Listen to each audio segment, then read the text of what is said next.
मनुष्य की प्रवृत्ति होती है। हम लोग घमंड करते हैं। घमंड किस बात का? थोड़ा कुछ हासिल कर लिए तो उस बात का घमंड। चाहे आपके पास दौलत आ गई तो उसका घमंड, आप कुछ ज़्यादा पढ़ लिख लिए तो उसका घमंड, आप बहुत सुंदर हैं तो उसका भी घमंड, रूप का घमंड होता है। तो लेकिन ये घमंड किसी का टिकता नहीं है और घमंड करने की कोई आवश्यकता भी नहीं होनी चाहिए। मैं एक किस्सा आपको बताना चाहता हूँ। आपने सिकंदर का नाम सुना है?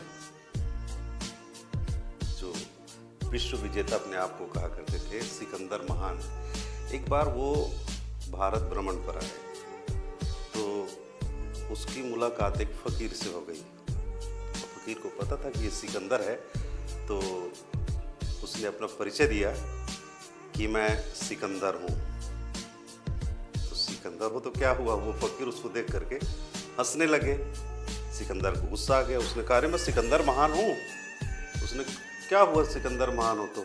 अरे बोले, मैंने पूरी दुनिया जीत ली है और तुम इस तरह से मेरी हंसी उड़ा रहे हो। तो उस फकीर ने कहा, देखो भाई, तुम क्या पूरी दुनिया, तुम्हारी स्थिति तो मेरे सामने एक साधारण मनुष्य से भी ज़्यादा कुछ नहीं है, बल्कि मैं तो तुमको बहुत ही दीनहीन और दरिद्र व्यक्ति के रूप में देख रहा हूँ। सिकंदर को बड़ा गुस्सा आया।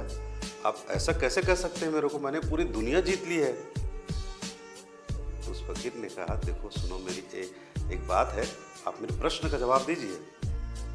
चलिए, मान लीजिए आप किसी रेगिस्तान में हैं और दूर दूर तक वहाँ पानी का कोई स्रोत नहीं है, कोई हरियाली नहीं है जहाँ आप पानी तलाश कर सकें, और आप प्यास के कारण बिल्कुल अब तक की स्थिति में आ गए हैं कि कभी भी आपके प्राण छूट जाएं। ऐसे में अगर कोई व्यक्ति आपके सामने एक गिलास पानी लेकर आता है तो आप उसका क्या कीमत देंगे? सिकंदर ने कहा, मैं मुँह मांगी कीमत देने के लिए तैयार होऊंगा। बोले, नहीं नहीं, ऐसा नहीं है, आप बताइए आप क्या दे सकते हैं, अधिकतम क्या दे सकते हैं? तो सिकंदर ने कहा, मैं तो अपना पूरा आधा राज्य भी दे सकता हूँ, क्योंकि मुझे अपने प्राण बचाने होंगे। तो उस फकीर ने कहा, अगर वो व्यक्ति ना माने तो फिर क्या कीमत आप देंगे?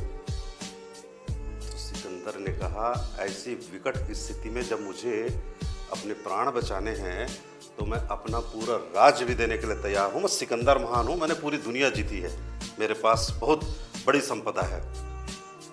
तब फकीर ने कहा, तुम्हारे पूरे राज्य की कीमत ना केवल एक गिलास पानी है और तुम घमंड करते हो।